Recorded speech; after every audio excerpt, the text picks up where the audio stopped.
I tell the police, my mom says she'll kill me." These were the last words Bernadette Walker wrote in her diary before she disappeared. A 17-year-old girl who trusted the system enough to speak up, but whose voice was silenced by the very people meant to protect her. Trust, the foundation of any parent-child relationship. The simple belief that when you need them most, your parents will be there. They'll listen. They'll protect you. They'll take your side. But what if they don't? On July 18, 2020, 17-year-old Bernadette Walker left her grandparents' house in Peterborough, England, for what should have been a short car ride home. She never arrived. The man behind the wheel? Scott Walker, the person she called Dad. Not by blood, but by choice. 2 days earlier, Bernadette had done something that required immense courage. She told her mother about years of sexual abuse at Scott's hands. Instead of protection, she found betrayal. Her mother called her a liar, threatened her life if she went to the police. This isn't just another missing persons case. This is the story of a bright young photographer whose dreams were cut short by the very people who should have nurtured them. A daughter failed by both parents, a mother who chose silence over protection, and a stepfather who chose murder over facing his crimes. This is the story of Bernadette Walker. Born in December 2002 in Peterborough, Cambridgeshire, Bernadette Walker entered a world of constant upheaval. Her mother, Sarah Louise, navigated multiple relationships, leaving Bernadette and her siblings with different fathers. Yet, those who knew Bea saw past her shy exterior to find a vibrant, creative soul who lit up any room she entered. Photography captured Bea's heart early on. Her camera became more than just a hobby. It was her voice, her way of seeing beauty in the world. At Peterborough College, she pursued her passion, studying photography with dreams of building a new life in America after graduation. Everything changed when Sarah met Scott Walker. He lived next door with his wife Jill, and what started as neighborly friendliness soon turned into something more. But Scott's past held dark secrets. His marriage to Jill was marked by control and fear, his charming facade hiding an obsessive, manipulative nature.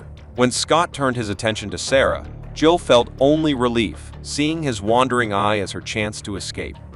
Sarah moved her children in with Scott, creating a crowded household of 10 children in a 5-bedroom home. Behind closed doors, Scott's true nature emerged.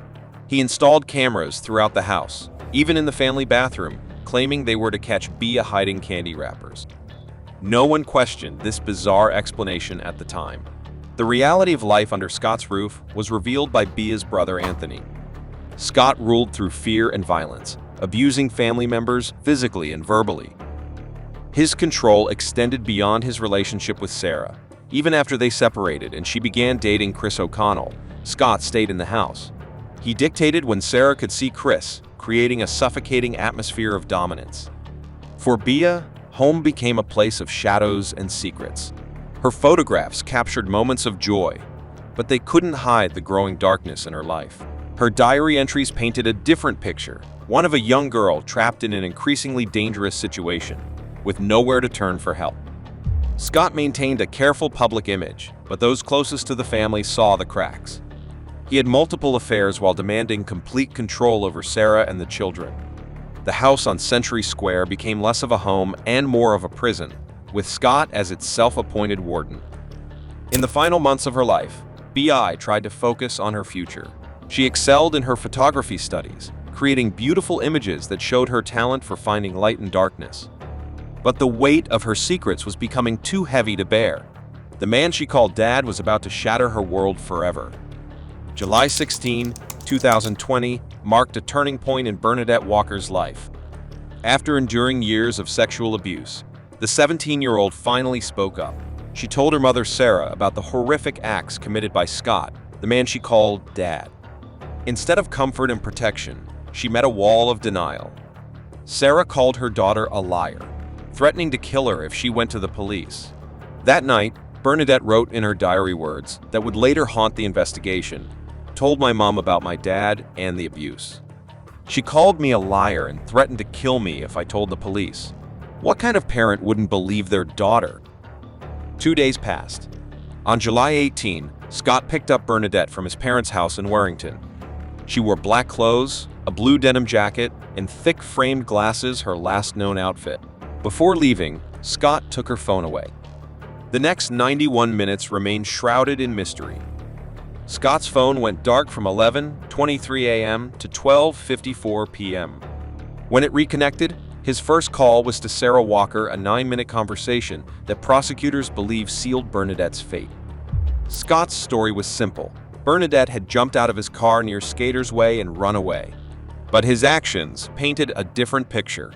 That morning, instead of driving straight to collect Bernadette, he visited a lock-up garage owned by his parents in Walton. In the following days, both Scott and Sarah made repeated trips to this garage and to remote areas in Lincolnshire under cover of darkness. 3 days passed before they reported Bernadette missing. During this time, Sarah began sending messages from Bernadette's phone, creating a false trail of life. But these messages rang hollow, missing Bernadette's unique voice and personality, raising red flags among her friends who knew something was wrong.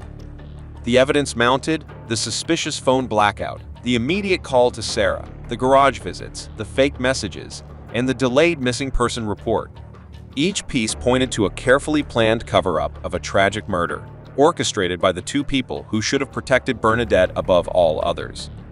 To this day, Bernadette's final moments remain unknown. Her body was never found, leaving her family and friends without closure, and her true story forever sealed in those missing 91 minutes. By September 2020, the facade of Bernadette running away began to crumble. Police attention focused on the lock-up garage in Walton, where they made a crucial discovery: Bernadette's rucksack. Inside, they found her diary containing the damning entry about her mother's threats. On September 14, police arrested both Scott and Sarah Walker. The evidence against them was mounting. Phone records showed Scott's suspicious 91-minute silence on the day Bernadette vanished, followed immediately by that 9-minute call to Sarah. Cell tower data placed him nowhere near Skaters Way, where he claimed Bernadette had run away. More disturbing details emerged during the investigation. Police uncovered a Facebook post where Bernadette had changed her relationship status to "in a relationship." Scott's comment below read, "Any boy who kisses you better have the image of me in your head," accompanied by his own photo words that took on a sinister meaning given the abuse allegations. Bernadette's friend Warren Naylor provided crucial testimony. She had confided in him about Scott's abuse before her disappearance. When messages appeared on her social media after she vanished, claiming she had lied about the abuse, Warren knew something was wrong. The messages didn't sound like Bernadette. The investigation revealed a pattern of control and surveillance in the Walker household. Scott had installed cameras throughout the house, including the bathroom, claiming they were to catch Bernadette hiding candy. But investigators saw it differently: a predator monitoring his victim. Sarah's interrogation exposed the depths of her betrayal. She admitted to sending the fake messages from Bernadette's phone, but claimed she believed her daughter was still alive. Yet her actions told a different story. She had helped create alibis, sent misleading texts, and waited 3 crucial days before reporting her daughter missing. Scott maintained his story about Bernadette running away, but his timeline didn't add up. Security footage showed his car in locations he never mentioned. Witnesses placed him at the lock-up garage multiple times. His phone data revealed late-night trips to remote areas in Lincolnshire. The police search expanded. Teams combed through countryside around Peterborough with dogs, diving equipment, and drones. But Bernadette's body remained hidden, a final act of cruelty by a man who refused to give her family closure. As the evidence mounted, investigators pieced together a chilling narrative: a teenager who found the courage to speak up about abuse, a mother who chose her abusive partner over her daughter, and a calculated murder to silence a victim before she could tell anyone else. The case moved beyond a simple missing persons investigation. It became a story of systematic failure within a family where the very people meant to protect a child instead conspired to harm her. The arrests of Scott and Sarah Walker marked not just the end of their freedom, but the beginning of the search for justice for Bernadette. The Cambridge Crown Court fell silent in 2021 as the prosecution laid out their case. Scott Walker, age 51, stood accused of murdering the girl who called him dad. Next to him sat Sarah Walker, charged with helping cover up her own daughter's death. Lisa Wilding QC prosecuting described what she called an unholy alliance between the Walkers. After Scott murdered Bernadette, they worked together, creating an elaborate web of lies. They sent fake messages from her phone, made false statements to police, and crafted careful alibis. Day by day, their stories unraveled. The prosecution timeline was damning. Scott's phone going dark for 91 minutes, the immediate call to Sarah, the multiple trips to the lockup garage, the midnight drives to Lincolnshire. Each piece of evidence pointed to a carefully planned murder and cover-up. Scott's defense crumbled under cross-examination. He couldn't explain why he visited the garage before collecting Bernadette. His claim about her running away near Skater's Way contradicted cell phone data. When questioned about the bathroom cameras, his excuse about catching Bernadette hiding candy drew skeptical looks from the jury. Sarah Walker's testimony revealed the extent of their deception. She admitted sending messages from Bernadette's phone, but claimed she thought her daughter was alive. Yet, she couldn't explain why she waited 3 days to report her missing. Her own words from Bernadette's diary haunted the courtroom. She called me a liar and threatened to kill me if I told the police. The most powerful evidence came from Bernadette's friends. Warren Naylor testified about her confiding the abuse. Other friends described the dramatic change in tone in messages they received after her disappearance. The fake messages, sent by Sarah, lacked Bernadette's voice and personality. Anthony Walker, Bernadette's brother, painted a picture of life under Scott's control. The abuse, the surveillance cameras, the manipulation all building to the moment Bernadette finally spoke up, only to be silenced forever. The jury's verdict was unanimous. Scott Walker was found guilty of murder and perverting the course of justice. Sarah Walker, convicted of perverting the course of justice, heard her sentence with tears running down her face, though many questioned whether she cried for her daughter or herself. Judge Mrs. Justice McGowan's words cut through the courtroom. She condemned Scott's refusal to reveal Bernadette's location, noting it denied her the respect of a proper burial and left her family forever hoping she might somehow return. Scott Walker received life imprisonment with a minimum of 32 years. Sarah Walker got 6 years for her role in the cover-up. The gavel strike in Cambridge Crown Court marked more than just the end of a trial.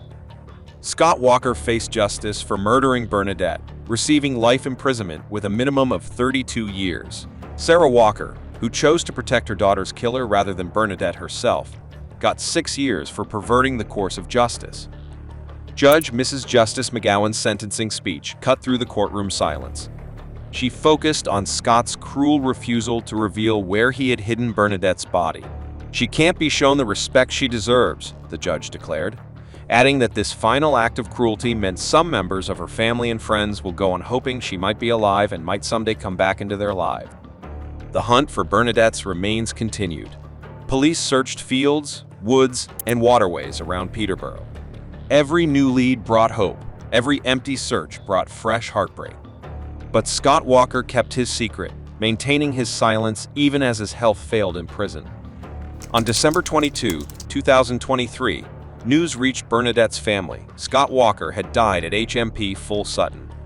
At 53 years old, he took the location of Bernadette's body to his grave.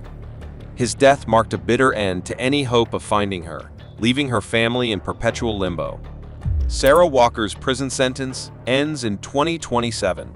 Her release will force her surviving children to face impossible questions about forgiveness and trust. Meanwhile, Bernadette's final resting place remains unknown, a last act of control by the man who ended her life. Scott Walker died at HMP Full Sutton on December 22, 2023. At 53 years old, he took his final secret to the grave, the location of Bernadette's body. His death marked the end of any hope her family had of giving her a proper goodbye. 3 years of searches across Peterborough yielded nothing. Police used dogs, diving teams, and drones to scan fields, waterways, and remote areas. Detective Justine Jenkins, who led the investigation, expressed the team's frustration. "We may never know the truth about what Scott did and why, but we do know Bernadette had made allegations of abuse against him." Bernadette's case changed lives beyond her family. The prisoner's disclosure of information about Victims Act, known as Helen's Law, passed in November 2020. While too late for this case, It ensures that murderers who refuse to reveal their victims' locations face tougher parole conditions. Her brother Anthony continues searching for answers. He speaks openly about the family's repeated attempts to report Scott's violent behavior before Bernadette's murder. Each report represented a missed opportunity to save her life. Sarah Walker is due for release in 2027. Her remaining children face an impossible choice: to forgive a mother who chose her abuser over her daughter, or to carry the weight of that betrayal forever. Bernadette's story echoes through Peterborough College, where her photography once captured moments of beauty amid darkness. Her teachers remember a talented student whose dreams of moving to America never materialized. For abuse survivors, Bernadette's case serves as both warning and call to action. Her courage in speaking up, though met with betrayal, exposed a system where children still struggle to be heard. Her diary entry questioning what kind of parent wouldn't believe their child haunts every discussion about family abuse. Bernadette Walker was more than her tragic end. She was a photographer who found light in dark places, a sister who protected her siblings, a friend who kept others' secrets while carrying the weight of her own. She was a daughter who deserved to be believed. Her legacy lives on in changed laws, in raised awareness, and in the continuing search for her final resting place. Somewhere in the fields around Peterborough, Bernadette waits to come home. Until then, her story reminds us that silence protects abusers, and that every child deserves to be heard. If you've been moved by Bernadette's story, help her voice be heard.